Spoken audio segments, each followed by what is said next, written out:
What's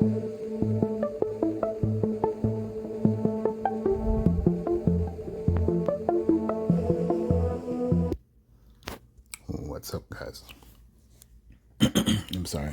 What's up, guys? Welcome once again to another video from Word on the Street. Um, so, as usual, let me thank you guys for tuning in once more. And, just to say it's greatly appreciated as usual, right?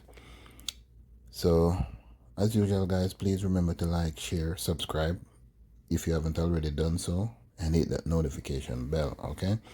So hit that bell, so you guys can get notified as soon as I put out another video, so yes, guys. So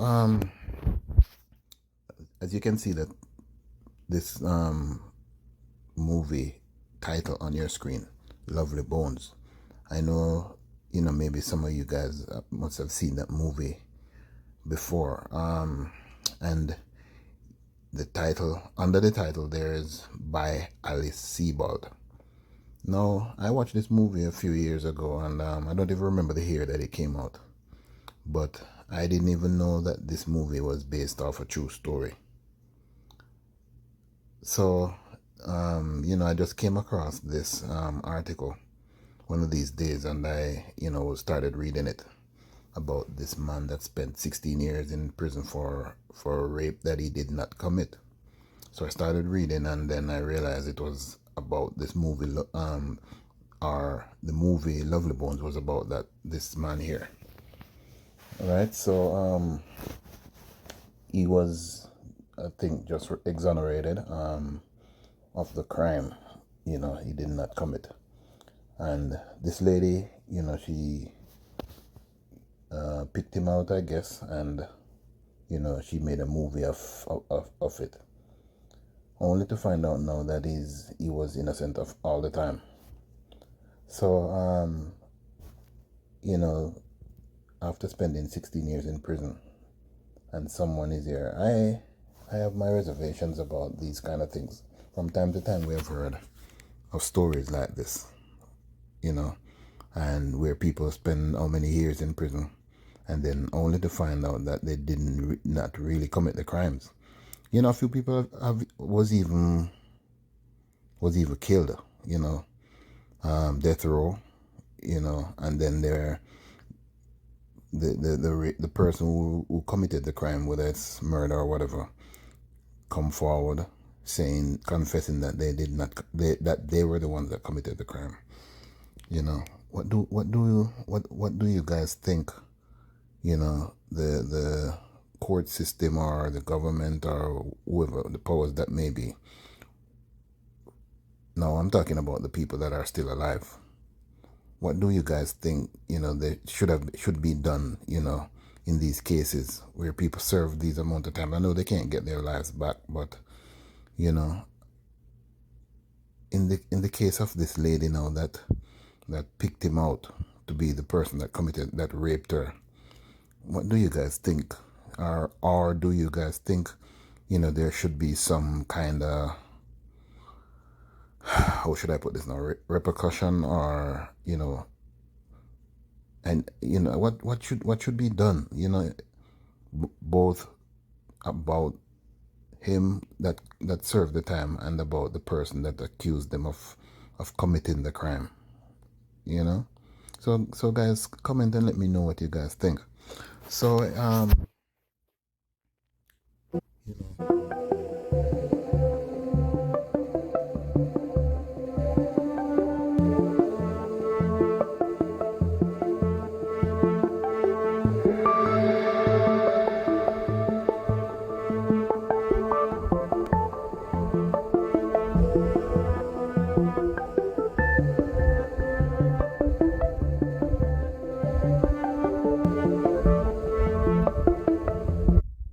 so guys, this is the woman that accused them of raping her, right?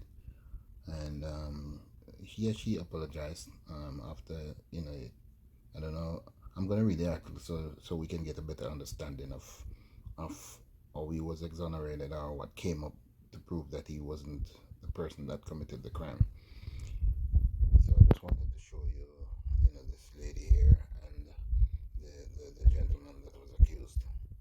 this is her right here. Her name is Alice Sebald, and she was the one that wrote the movie. So let's look again, guys. Okay, so this is the gentleman that was accused of doing the crime. His name is Anthony Broadwater. And so this is him right here.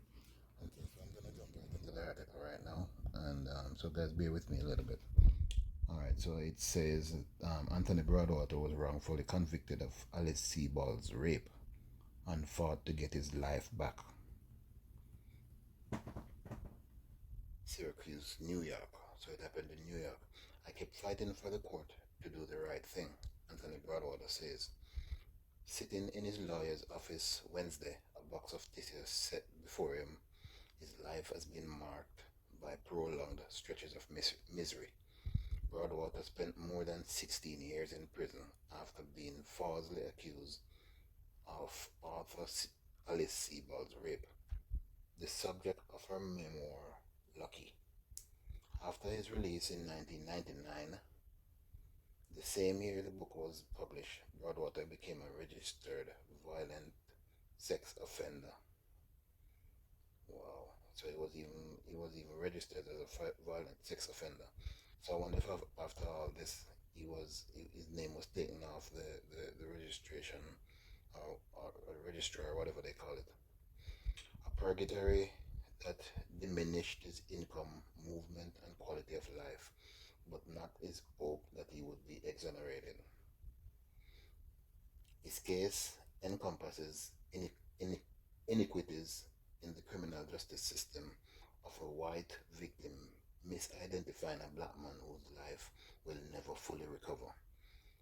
And it raises the question of who gets to own a story and what is owed when the story turns out to be inaccurate. Sebald, who is white, saw her memoir top the bestseller list and wrote the widely successful 2002 novel, The Lovely Bones, about a teenage girl's rape and murder. She became a sought-after guest on top talk shows and speaker on the trauma of rape. Broadwater, who is black, spent those same years impoverished. He had no prior adult criminal record and was denied release 5 times because he refused to admit any guilt.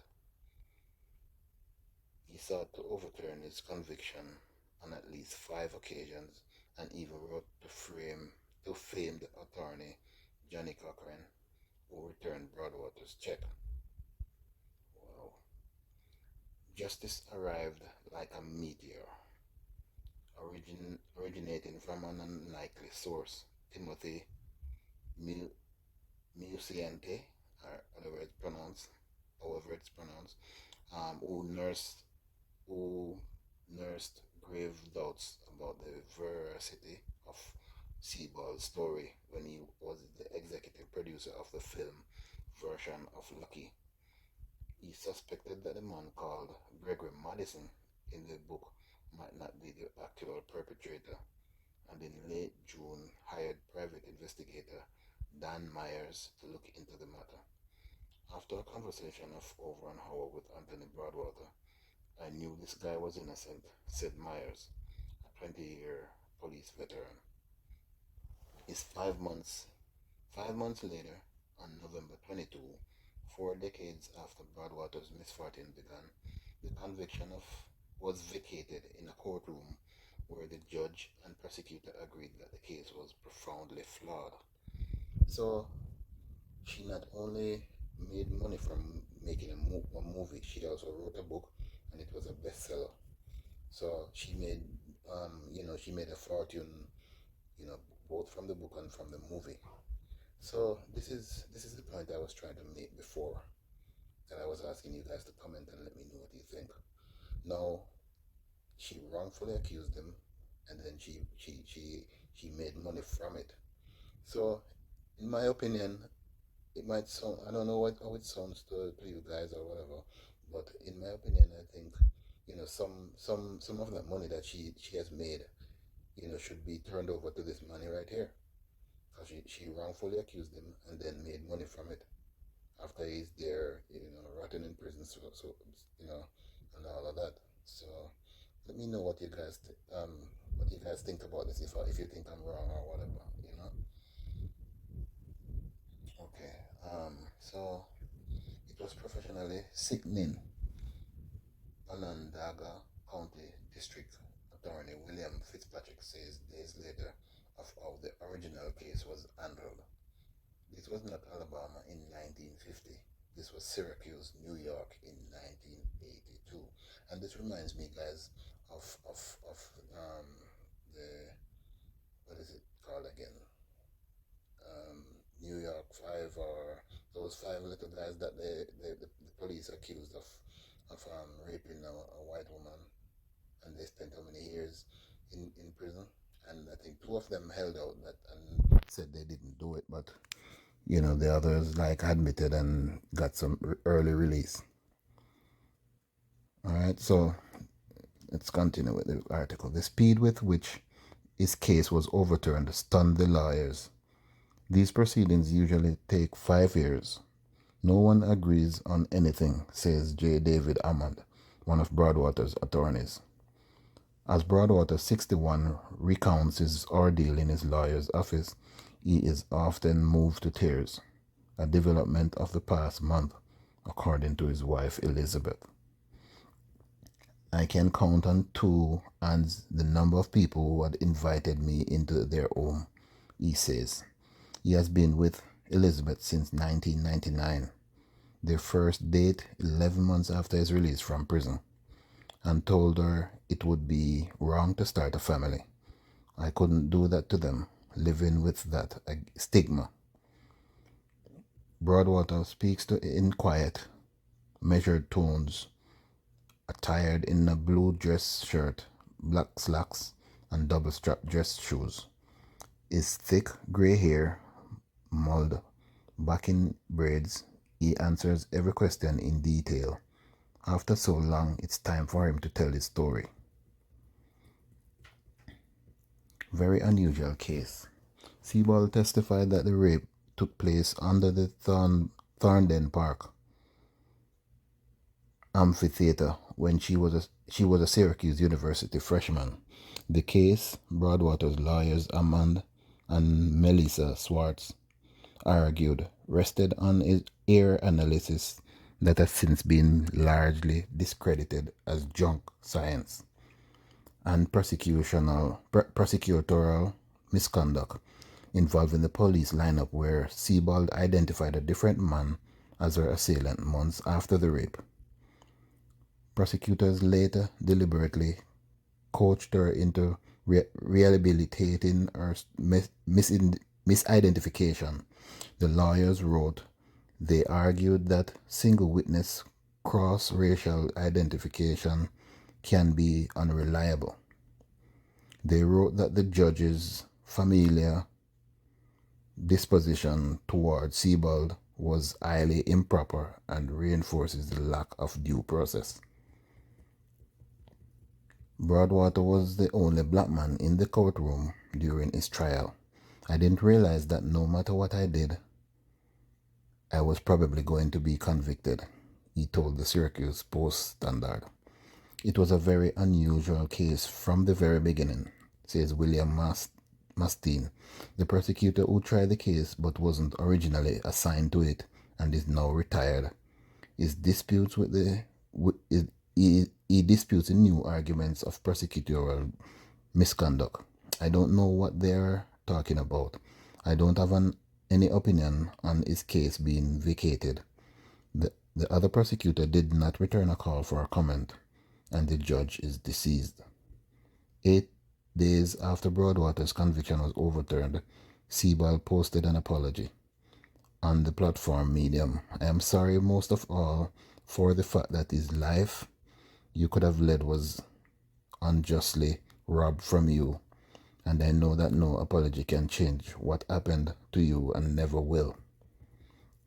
Sebald's memoir describes her assailant in unsparing detail and alleges that he played a role in arranging the police lineup.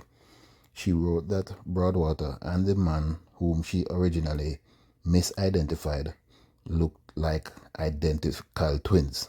Wow. Which Fitzpatrick and defense attorneys rebutted in court filings. She alleged that her assailant helped orchestrate the subsequent rape of her Syracuse roommate by another man. She noted that a bailiff with 30 years' experience told her, "You are the best rape witness I have ever seen on the stand." On Tuesday, Sebald's publisher announced that it would cease distribution of the memoir, while Sebald and Scribner together considered how the work might be revised. Variety reported that the movie has been scrapped and lost financing months ago. Broadwater cried when he read his accuser's apology that day. He owes little rancor toward Sebald. He would like to meet with her in person. He sees a common bond in the aftermath of her rape and this conviction. "I'm going to be suffering and traumatized just like her for the rest of my life," he says. "It's something that's in there. That's nothing that is going to come out. I hope I can get a little solace and relief. I'd like to know her as a real live person, as Broadwater, who has never read Lucky.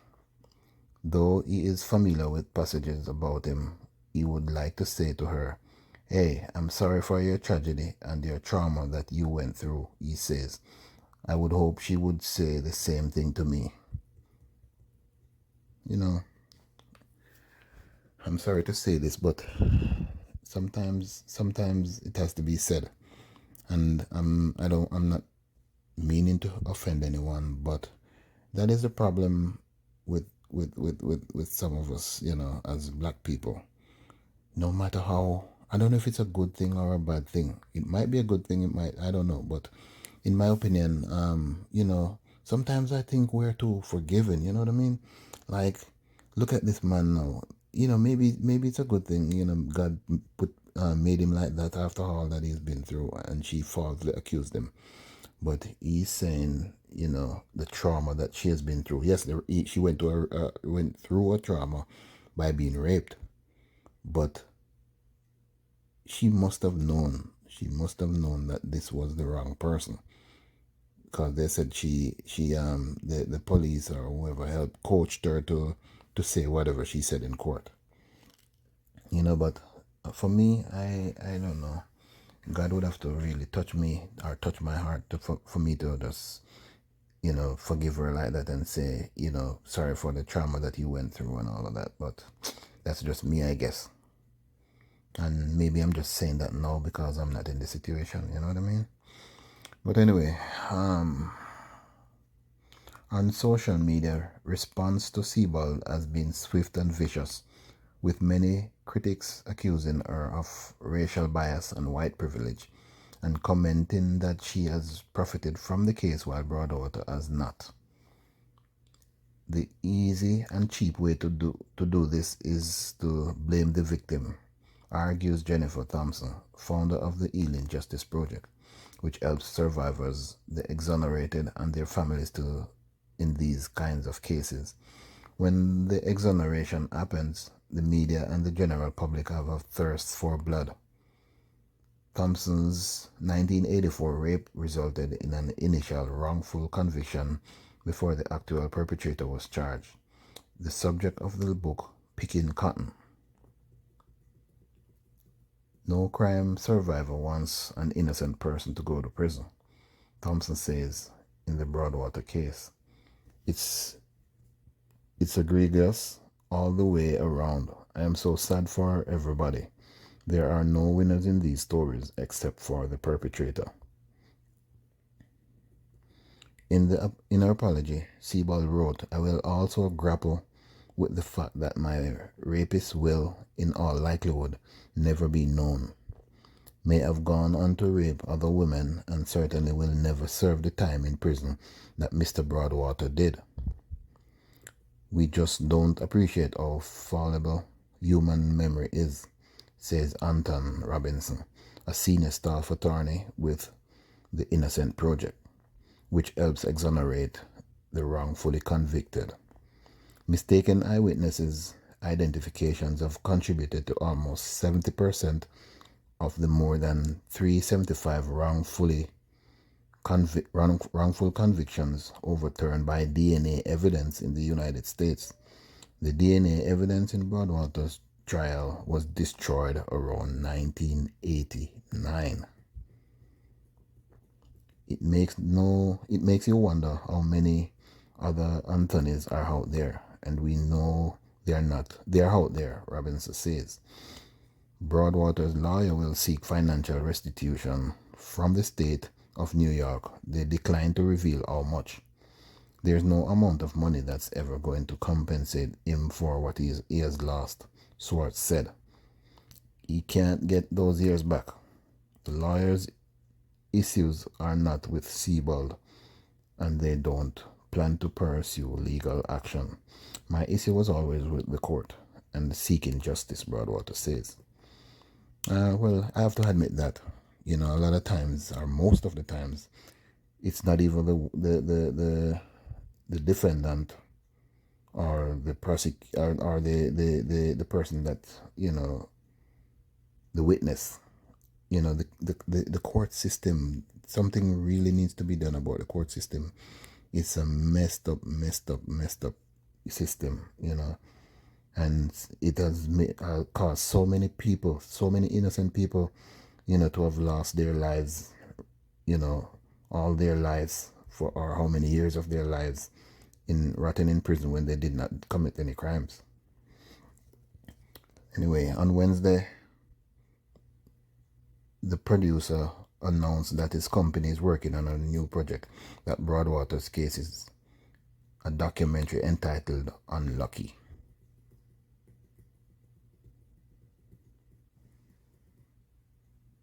Broadwater served in the Marines as a communications operator. Finally free to travel. Before his incarceration, Broadwater installed telephone lines, making the equivalent of $8.42 an hour today. He served in the Marines as a communications operator and left with an honorable discharge. The 1982 trial lasted 2 days. 2 days. 2 hours the first day and an hour and a half the next, Broadwater says. The court transcript runs all of 214 pages. I have had hearings that runs longer than that, Amman says. Broadwater was convicted on 7 felony counts. At age 21, he entered a prison system, Attica, Auburn, back to Attica, Greenhaven, Fishkill. I did the New York tour, Broadwater says. He acquired his GED as well as some college credits. He had a particular interest in law, the better to fight for his freedom. Upon his release as a registered violent sex offender, Broadwater was severely limited in what jobs he could hold. He did janitorial work from 6 p.m. to 2 a.m. when few people were around. He sold scrap metal. He fixed roofs. He's good at building barbecue pits and grilling on them too. Broadwater has never earned more than $10,000 a year, he says, and has no savings. He lives in the green and brown clapboard house that he inherited from his father, with a few windows missing and the first and second floor porches wrapped in plastic brown tarp. At the end of his block, there's an elementary magnet school, which, since his release, he has never been permitted to walk past. Now that his conviction has been vacated, Broadwater will be excised from the registry as sex offenders, so I'm glad to hear that. He hopes to travel and has his eye on an old camper. Broadwater would like to go to Niagara Falls a 2.5 hour drive west of Syracuse. I have never had a vacation, he says. His dreams of moving to the country, a farm, nothing big, 10 acres in nearby Madison County with apple and pear trees. His wife Elizabeth nodded in agreement that she would like that too. Broadwater's health is a challenge. All those years in prison didn't help. I lost a thyroid and have a left busted patella. He says he walks with a cane. He played a lot of football in prison, fullback and halfback. He needs a right hip replacement. His neck hurts constantly from a car accident 3 years ago. I don't get a lot of sleep. I sleep better in a recliner, he says. I don't know how many years he has left, but he wants them to be peaceful, calm, and easy, says Schwartz, his lawyer. Broadwater kept recent celebrations low-key. Someone sent him a bottle of champagne. The day before Thanksgiving, he distributed turkeys and food to the poor. He regularly donates food, helping people whom he views as less fortunate.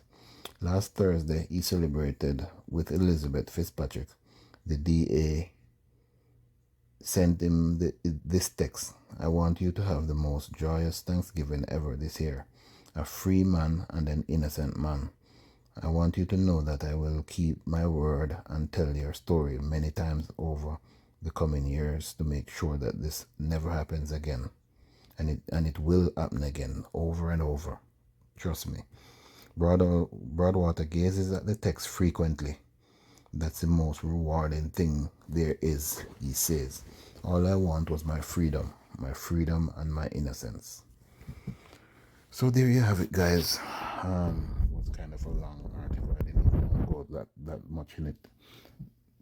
Take up so much time. But once again, guys, thanks again for tuning in, and thanks for being patient and understanding some of these videos, that has gone over time.